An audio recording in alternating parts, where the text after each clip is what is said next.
Welcome to my channel students. आज हम standard 8 का फर्स्ट चैप्टर पढ़ने वाले हैं, वो है रैशनल एंड इरेशनल नंबर्स, जिसमें सबसे पहले जो है इंट्रोडक्टरी पार्ट में दिया है what is natural number, whole number, integers and rational number. सबसे पहले तो हमें ये पता होना चाहिए कि नेचुरल नंबर्स हम किसे कहते हैं, होल नंबर हम किसे कहते हैं या कहाँ से शुरू होते हैं। तो नेचुरल नंबर हमेशा 1 से स्टार्ट होते हैं स्टूडेंट्स, 1 से लेकर फिर पूरे एंड तक 1 2 3 4 सारे पॉजिटिव नंबर्स ये नेचुरल नंबर होते हैं। मैं यहाँ लिख देती हूँ 1 2 3 4 and dot dot dot. Okay, whole number ये हमेशा ध्यान में रखना है कि होल नंबर हमेशा 0 से स्टार्ट होते हैं, फिर 0 से सभी नंबर जो होते हैं आगे के, मतलब जो सारे नेचुरल नंबर्स हैं वो सारे ही होल नंबर भी होते हैं पर 0 से स्टार्ट होते हैं, ये हमें ध्यान में रखना है। Okay, 1 2 3 4 dot dot dot dot, अब आप समझ लेंगे। फिर है इंटीजर जो होते हैं ये निगेटिव और पॉजिटिव नंबर्स दोनों भी होते हैं। जो नंबर लाइन पे हम लिखते हैं ना, एक साइड निगेटिव एक साइड पॉजिटिव, तो सारे जो निगेटिव पॉजिटिव नंबर है वो सारे निगेटिव पॉजिटिव नंबर्स को हम इंटीजर कहते हैं।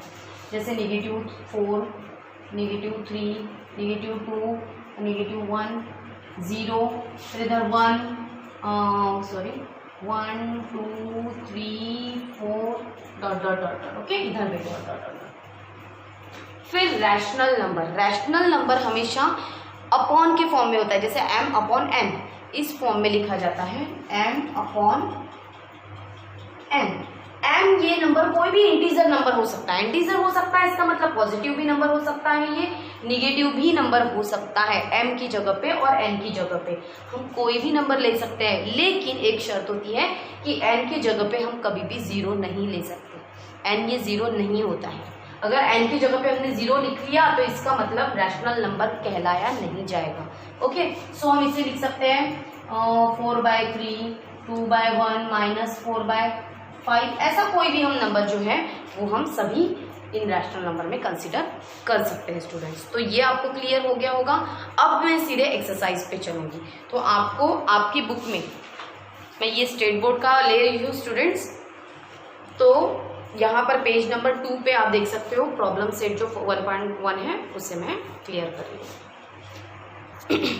तो ये फर्स्ट प्रॉब्लम मैंने पहले ही लिख दिया है, शो ऑन नंबर लाइन। मैंने इसकी हेडिंग को बहुत शॉर्टकट लिखा है, आपको दिखा देती हूँ मैं बुक में।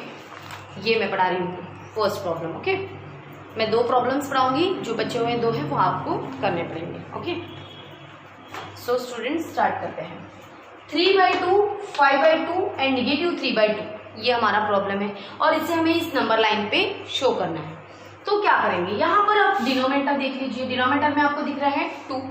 ओके, सो आपको 0 और 1 के बीच में जो ये जो लाइन है इसके कितने टुकड़े करने पड़ेंगे, 2 नंबर होने की वजह से 2 टुकड़े करने पड़ेंगे, मतलब 1 डॉट लगाना पड़ेगा। क्लियर, यहाँ पर देखो 1 डॉट लगाने से इसके 2 टुकड़े हो गए, और 2 ही क्यों कर रहे हैं, क्योंकि यहाँ पर डिनोमिनेटर में 2 लिखा हुआ है। क्लियर, अब 2 लिखा हुआ है, अब ये होगा 1/2, इस पॉइंट को हम कहेंगे 1/2, इस पॉइंट को कहेंगे हम 2/2, फिर इसके आगे भी वैसे होगा, इन दोनों के बीच के 2 टुकड़े करने पड़ेंगे, ये होगा 3/2, इसके आगे भी होगा तो 2 टुकड़े करने पड़ेंगे, ये होगा 4/2, ये होगा 5/2। ओके, अब हमें क्या क्या चाहिए था, 3/2 चाहिए था, तो आप ढूंढ लीजिए कहाँ है, ये है 3/2, इस पॉइंट को हमने 3/2। अब ये आपको लिखने की जरूरत नहीं है स्टूडेंट्स, आप इसे मिटा भी सकते हो। क्लियर, अगर रखना है तो रख दीजिए या मिटाना है तो आप मिटा सकते हो। फिर लिखा है 5/2, वो भी पॉइंट हमें मिल गया, ये देख लीजिए आप। तो आपको ये बिठाना है, ये बिठाना है, ये बिठाना है, आप मिटा दीजिए, आप ये 2 पॉइंट को रख लीजिए। नीचे के ये जो नंबर्स है ये तो एज इट इज आपको रखने पड़ेंगे, 1 2 3 को रखना ही पड़ेगा। ठीक है, अब एक नंबर जो था वो निगेटिव साइड में था, इसलिए हमें इधर आना पड़ेगा। तो फिर यहाँ पर भी 2 होने की वजह से ये जो नीचे में है डिनोमिनेटर 2 है, तो इसके 2 टुकड़े करने पड़ेंगे, 0 से 1 के बीच में 2 टुकड़े। अब ये होगा -1/2, ये होगा -2/2, फिर यहाँ पर 2 टुकड़े करने पड़ेंगे 1 और 2 के बीच में, ये होगा -3/2। यही नंबर हमें चाहिए था। है ना, ये 1, ये 2, ये 3, एक एक पॉइंट को पहले ऊपर में 1, फिर ऊपर में 2, फिर ऊपर में 3, ऐसे ही नंबर देना है। यहाँ पर भी देखो स्टूडेंट 1 2 3 4 5 ऐसा ही लिखा है, और बेस जो है वो ये 2 था, तो हमें यहाँ पर भी 2 ही लिखना है। क्लियर। अब ये हो गया हमारा, ये नंबर हम फाइंड आउट कर रहे थे। आप इसको मिटा सकते हो, मिटाना है तो मिटा भी सकते हो। पॉइंट हमने फाइंड आउट कर लिया, कहाँ पर आएगा, तो इन दोनों के बीच में आएगा -3/2। ओके, ये कंसेप्ट आपको क्लियर हो गया होगा। अब मैं नेक्स्ट प्रॉब्लम ले रही हूँ 7/2 -2/5, नहीं सॉरी यहाँ 5 है, उसके बाद है -4/5। अब यहाँ 2 वैल्यूज जो है वो निगेटिव में है, एक जो है वो पॉजिटिव में है। मैं यहाँ 0 कर देती हूँ, यहाँ मुझे 1 डालना पड़ेगा, थोड़ा दूर दूर डालती हूँ स्टूडेंट्स, क्योंकि मुझे 5 टुकड़े करने हैं। यहाँ मुझे 2 करने थे तो मैं 5 में भी डाल सकती थी, पर यहाँ मुझे 5 टुकड़े करने हैं, इसलिए मैं और थोड़ा दूर करती हूँ। ठीक है, मैं यहाँ करती हूँ ताकि मेरे 5 टुकड़े आसानी से बन सके। अब 5 टुकड़े करने, इसका मतलब कितने डॉट लगाने पड़ेंगे, तो 4 डॉट लगाने पड़ेंगे। 1 2 3 एंड 4। देखो ये 1 2 दूसरा टुकड़ा, तीसरा, चौथा एंड फोर्थ।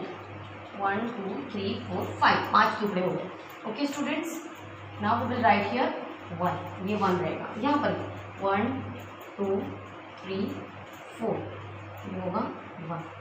एक पहला टुकड़ा, दूसरा, तीसरा, चौथा, पांचवा, 5 टुकड़े हमने कर लिए। ठीक है, अब यहाँ मैं ट्राई करती हूँ, ठीक है, लिखने का। तो यहाँ सबसे पहले 7/5 की तरफ चलते हैं।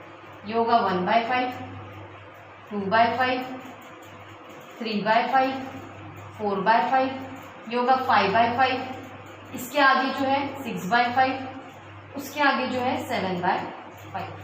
ये पॉइंट हमें मिल गया है। इसके आगे आपको चाहे तो आप 2 लिख सकते हैं, मतलब 1 2 3 4, ये हो गया का 7 देखिए। अब यहाँ इधर साइड में आते हैं, ये निगेटिव के लिए हमें इधर आना पड़ेगा। ये होगा -1/5, -2/5, ये आ गया पॉइंट। अब चाहे तो बाकी की मिटा लो। -4/5 इसके लिए, ये फिर -3/5, इस पॉइंट को बोलेंगे -4/5। ये पॉइंट मिल गया हमें। ओके, तो इस तरीके से आप फाइंड आउट कर सकते हैं। तो ये हो गया एक्सरसाइज 1 का पहला प्रॉब्लम। सेकेंड प्रॉब्लम, अब हम पढ़ेंगे क्वेश्चन नंबर 2 पे जाएंगे। सेकेंड, ये स्टूडेंट्स ये सेकेंड प्रॉब्लम मैंने लिखा है, मैंने प्रॉब्लम नहीं लिखा, पर आपको इस लाइन को ऑब्जर्व करना है, इन सारे पॉइंट्स को ऑब्जर्व करना है। और ये लाइंस, ये पॉइंट्स, बीच बीच के पॉइंट्स कैसे बनते हैं, ये तो इसके पहले भी मैंने सिखाया पहले प्रॉब्लम में, कि जितना बेस होता है उतने 2 नंबर के बीच में पार्ट करने होते हैं। ठीक है, जैसे यहाँ पर 1 2 3 4 4 पार्ट्स है, इसके लिए यहाँ पर हमने 1 2 3 डॉट्स लगाए। 3 डॉट्स लगाने से कितने पार्ट्स बन गए, 4 पार्ट्स बन गए। मतलब बेस में क्या आएगा, 4 नंबर आएगा। यहाँ पर हर बार देखो 2 और 1 के बीच में भी 4 पार्ट्स है, 1 2 3 4, इसका मतलब बेस में 4 ही नंबर आने वाला है। ये तो क्लियर हो गया। अब बोल रहे हैं कि which number is indicated by point B. Point B ये कौन सा नंबर इंडिकेट कर रहा है, तो हमें गिनना कहाँ से काउंट करेंगे, हम इस डायरेक्शन से काउंट करेंगे, 0 से काउंट करेंगे। तो ये होगा 1/4, -1/4, -2/4, -3/4, -4/4, -5/4, 6/4, 7/4, 8/4, -9/4, -10/4। क्लियर। तो यहाँ पर आंसर आ जाएगा -10/4। ओके स्टूडेंट्स, क्लियर हो गया होगा। अब which number is indicated the number 1 3/4। Okay, so इसे कैसे करते हैं हम, तो हम इसे कर लेंगे 1 4 जा, इसे सॉल्व कर लेंगे पहले। ठीक है स्टूडेंट्स, इसे सॉल्व करते समय पे 1 × 4 + 3 ऐसा सॉल्व करते हैं। ठीक है, इसका इसके साथ मल्टीप्लाई प्लस ऊपर वाला नंबर। ओके, और ये 4 जो है बेस, ये एज इट इज रखेंगे। 1 4 जा 4 5 6 7, 7/4 हमें फाइंड आउट करना है।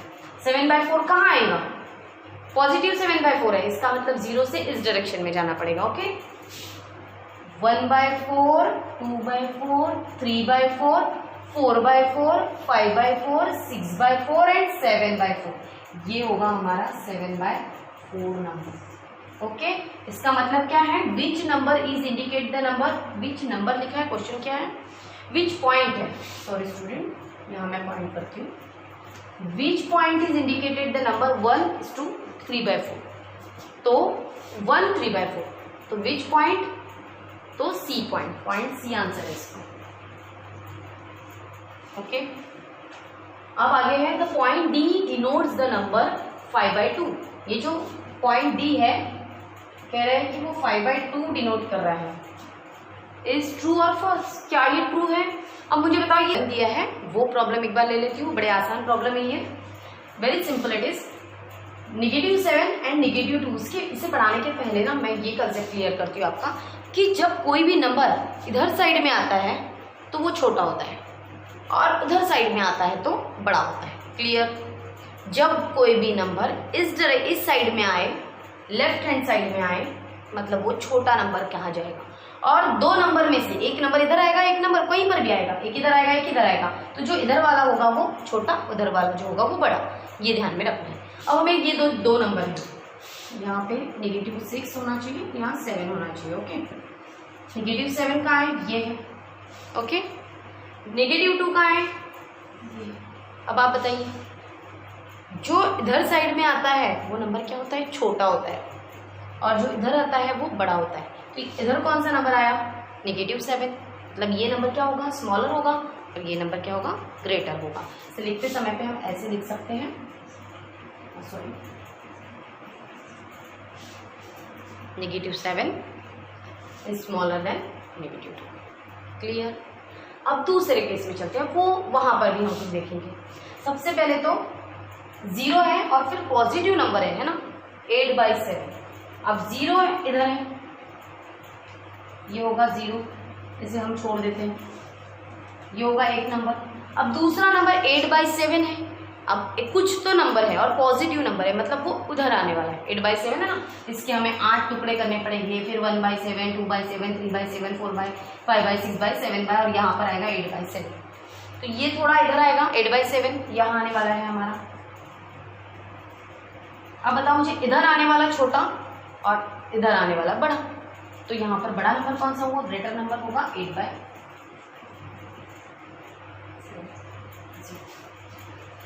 क्लियर? अब बचा ये, तो इसके लिए हम कैसे सॉल्व करेंगे स्टूडेंट्स? क्रॉस मल्टीप्लिकेशन करेंगे। -25 × 4, और बीच में साइन दे देती हूँ, -9 × 8। इनको सॉल्व करो, ये बनेगा 100। इन्हें सॉल्व करो तो 9 8 जा 8 9 जा 17। ठीक है, अब बताओ -100 कहाँ आएगा? इधर आएगा। -72 छोटा नंबर, नेगेटिव में छोटे नंबर हमेशा बड़े होते हैं और बड़े नंबर हमेशा छोटे होते हैं, तो दोनों भी नेगेटिव है और ये बड़ा नंबर है, इसका मतलब ये छोटा है, तो ये साइड होते हैं बड़ा। ठीक है, बाकी के आप सेल्फ करके देखिए और मुझे कमेंट्स कीजिए अगर आपको नहीं